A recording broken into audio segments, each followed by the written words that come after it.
Station 7 présente Ils font le Sud.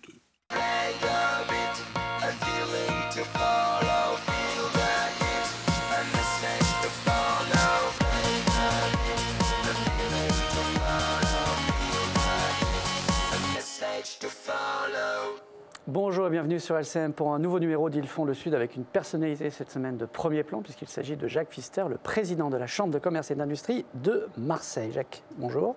Bonjour Jeff. Alors, vous avez été vice-président de Coca-Cola, rappelons-le, PDG d'Orangina Schweppes. Vous avez même, c'est vous qui avez lancé le Orangina rouge, avec gros succès, avec succès.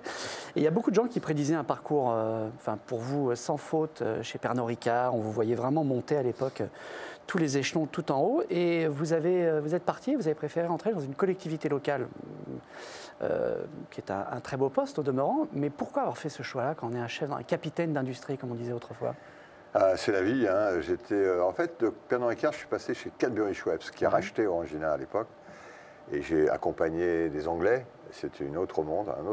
Ça vous a dégoûté Pas que ça m'a dégoûté, c'est un autre monde. On est beaucoup moins responsable de ce qu'on fait. Je dirais, c'est beaucoup plus partagé, beaucoup plus matriciel, comme on dit. Et je les ai accompagnés 3-4 ans. On a décidé de se séparer à un moment où je commençais à avoir de bons contacts avec les collectivités, comme vous dites, ou en tout cas avec les patrons de ce territoire. Mais quand on est chef d'entreprise, et moi, vous faisiez partie des figures qu'on admirait quand on était étudiant dans une école de commerce, et vous retrouvez dans une chambre de commerce où l'image qu'on en a, c'est une image un peu poussiéreuse, un peu, c'est des fonctionnaires, on ne sait pas trop ce qu'ils font, ils sont 10 pour faire le boulot d'une personne, c'est ça l'image qu'on a. En tout cas, c'est la mienne, qu'on avait autrefois d'une chambre de commerce. Ouais. Et ça a été bizarre de vous voir faire ce choix-là. Et c'est vrai que, par contre, on a l'impression que vous avez apporté beaucoup de changements à la CCI. Les multinationales, c'est une vie. Et puis, au bout d'un certain temps, changer de vie, ça n'a pas de, je dirais, c'est pas forcément un problème. Au contraire, tout le monde devrait savoir faire ça. J'ai été intéressé par l'aventure qui consistait à réformer cette maison. Pour le bien du territoire. Ça m'intéressait. C'est tout, parce que peut-être que le reste m'intéressait moins. J'avais fait un peu le tour de la question, Orangina, Cadbury, Schweppes, cette opportunité s'est présentée et je suis plutôt fier de ça, puisque c'est une autre façon de rendre service, je vais dire. Et l'image de la Chambre de commerce, en tout cas, est plus du tout la même aujourd'hui qu'il y a 10 ans. En tout cas, c'est ce qu'on a essayé de faire. On s'est battu sur beaucoup de dossiers en plus, on apprend. Les collectivités, c'est compliqué, ça gère difficilement, c'est pas pareil que les boîtes. La culture de résultat n'est pas la même, mais on arrive à faire bouger les choses et j'ai une équipe autour de moi qui est formidable, donc je suis heureux tous les matins quand je vais à la CCI. Et Jacques, la prochaine étape, c'est quoi? Parce que, très honnêtement, dans beaucoup de dîners en ville, on se dit, tiens, les hommes politiques, les gens n'y croient plus, etc. Le personnel politique à Marseille est ce qu'il est et pas forcément réjouissant. Et moi, j'ai plusieurs fois entendu dire, ce serait un type comme Jacques Pfister qui devrait être maire de Marseille.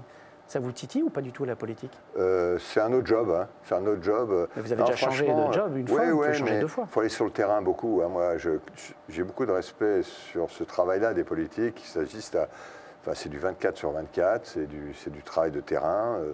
Beaucoup. C'est gravir les échelons un par un dans la partie, je dirais, élection. Il faut être élu pour être un homme politique. Et c'est trop tard pour moi. Et en même temps, c'est assez fatigant. Mais être à côté d'un politique pour diriger un projet, ça m'intéresse. Vous voyez, la construction de la métropole qui va venir demain, ça, j'espère que les politiques qui vont prendre la main sauront s'entourer de gens qui vont les aider, du côté économique en tout cas, à la construire. Donc vous, la politique, non? La politique au sens élection, mairie, non. Jamais. Trop tard, too late. Et si demain, un gros groupe industriel venait vous chercher en disant tu es l'homme qu'il nous faut, est-ce que tu pourrais prendre les commandes Si le projet est intéressant, je prends. Si le projet est intéressant, je prends. Mais ils ne viendront pas. Je suis passé un peu du côté... Mais moi, ce qui m'intéresse, franchement, c'est le projet. Regardez ce qu'on a fait sur Marseille-Provence 2013. On s'est beaucoup coltiné, je dirais, ce projet. On travaille beaucoup avec les collectivités. Mais le résultat, il est là. Le résultat, c'est 400 ou 500 000 Marseillais dans la rue à l'ouverture. C'est un truc qui vous prend vraiment aux tripes. Et ça, c'est la satisfaction du résultat, du résultat atteint. Et c'est parce que vous en avez eu marre que Marseille, on ne parle pas assez de belles choses à Marseille, que vous avez commandé un film qu'on va voir tout de suite et puis on en discute après. Ok. Quand ils parlent de Marseille, ils disent toujours la même chose. Toujours. C'est à croire qu'ils aiment se répéter. Quand ils parlent de Marseille, on se demande de quoi ils parlent. On se demande où ils regardent. On se demande ce qu'ils voient. On se demande s'ils ont des yeux. Quand ils parlent de Marseille, on se demande comment ils font pour ne pas voir tout le reste. Ce dont personne ne parle. Jamais. Ce qui fait battre le cœur de la ville.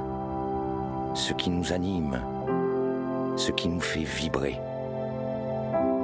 Quand ils parlent de Marseille, finalement, ils ne disent rien.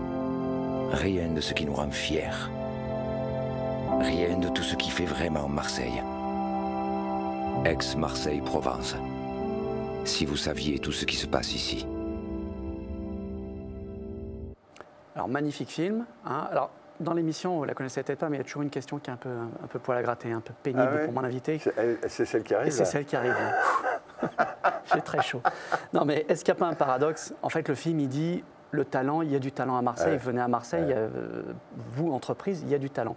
Et ce film-là, il a été réalisé par une agence parisienne. Est-ce qu'il n'y a pas un paradoxe? Non. Mais là, je trouve que votre question est petit bras, quoi. Un petit bras un peu. Parce que je pense que d'abord, c'est mieux de se faire dire des bonnes choses sur vous par un tiers, qui disent, voilà, bon. Quelquefois, d'ailleurs, le regard d'un tiers est plus juste, plus fin que son propre regard sur les choses. C'est important donc d'avoir un regard de Parisien. Ah oui, c'est très intéressant. C'est très intéressant sur ce type de communication, puisque nous, on n'a pas... vous voyez, moi, cette opération m'a amené à rencontrer beaucoup de journalistes parisiens. Non pas que j'aime les journalistes parisiens, mais que notre image, c'est par eux qu'elle passe. C'est pas dans notre espace à nous, à se parler entre nous. C'est d'aller à l'extérieur, d'aller conquérir à l'extérieur une image que Marseille n'a pas. Donc il faut parler avec ceux qui donnent cette image. Et la société de production, Blue, je crois qu'elle s'appelle, c'est une société de production. C'est BDDP, l'agence. L'agence c'est BDDP. Ce sont des gens qui ont utilisé des compétences locales. D'ailleurs, la voix, elle ne vient pas de Paris. C'est Cyril, son prénom, Lecomte, qui est un acteur d'ici, etc. Donc, bon, franchement... Donc le regard est parisien. Mais les investissements qu'on attend de nos amis à l'extérieur sur ce territoire, ils seront aussi parisiens ou internationaux. On a besoin que cette ville allemande, comme aujourd'hui, est en tête du championnat. Je veux dire, demain, il faut qu'elle... Nous sommes la 4e métropole aujourd'hui. On a grimpé de 2 rangs. Bon, on a toujours Bordeaux devant nous, parce que Paris et Marseille, Paris et Lyon, on peut comprendre. Mais Bordeaux, c'est pas normal. Il faut qu'on les rattrape. Donc, on est dans une espèce de compétition. Et je dois dire que sur ce plan-là, on ait fait ce travail-là, quoi. Excusez-moi. Allez-y, s'il y a une urgence. Non. Marseille, capitale européenne de la culture, vous en avez parlé tout à l'heure, est un énorme succès. 11 millions de visiteurs, alors que Lille, je crois, on n'avait eu que 8. Absolument. Vous avez été un acteur majeur, vous. Et pour faire perdurer un peu le succès, vous avez lancé une association pour ne pas en rester là. On a l'impression pourtant que vous êtes tout seul dans cette association. Autant capitale européenne de la culture, il y avait tout le monde qui voulait être sur la photo. Raison. Et là, on a l'impression que vous êtes un peu tout seul. Pourquoi et comment faire pour... C'est peut-être un peu le défaut qu'on a chez nous ici. C'est-à-dire qu'on s'enthousiasme et puis ensuite le soufflet retombe. Or, quand on est capitale européenne de la culture, c'est une signature, c'est un devoir qu'on a. On doit tenir un rang de capitale européenne de la culture par la suite. Et nous, on est en train de créer cette association pour justement pousser nos amis politiques à tenir ce rang. Parce qu'il faut de l'argent pour ça. Comme l'a fait Lille, un peu, vous en parliez. Il y a 3 capitales européennes dont on parle aujourd'hui encore. C'est Liverpool, c'est Lille et c'est encore Marseille. On veut rester dans ce trio-là. C'est-à-dire qu'il faut pour ça qu'on fasse le job. Qu'on transforme l'essai, quoi. Voilà, il faut qu'on aille chercher des événements de grande envergure qui signent la capitale européenne de la culture qu'on a été. Et il faut qu'on montre à la terre entière, parce que ça, c'est le vrai problème ici, que Marseille n'est pas un problème pour la France, que Marseille, c'est une solution. Et ça, on est en train de le faire parce que c'est très facile, toutes les énergies sont là. Et c'est un peu ce qu'on essaie de montrer au travers de la capitale européenne de la culture et au travers de Perle, qui essaie de relayer, de titiller, parce que vous avez raison, il faut titiller, parce que sinon on s'endort un peu. Comme il n'y a plus d'élections, en plus, ça doit être dur pour eux de... Oui, il n'y a pas que ça. Il y a le fait que, bon, la culture... Puis maintenant, il y a la capitale européenne du sport. Alors, il y a le sport qui arrive, et c'est très bien d'aller chercher des titres, hein, c'est très bien. Mais il ne faut pas lâcher le succès d'hier pour un aléatoire succès de demain. C'est ça que je veux dire. On a un truc, on tient un truc là, on tient un truc. Il ne faut pas le lâcher. Vous avez vu ce que ça a transformé la ville. Donc, il faut poursuivre, parce que sinon, ça va retomber. Bon, on sent la passion, en tout cas. Hein, à travers vos propos. J'espère. Bon voilà, l'émission est terminée, j'ai fini avec mes petites questions. C'est pas si méchant. Gros bras et petits bras. Il n'y en avait qu'une, hein. Il n'y en avait qu'une. Merci Jacques d'être venu. Rendez-vous la semaine prochaine pour un nouveau numéro d'Ils font le Sud. Ok, ben rendez-vous.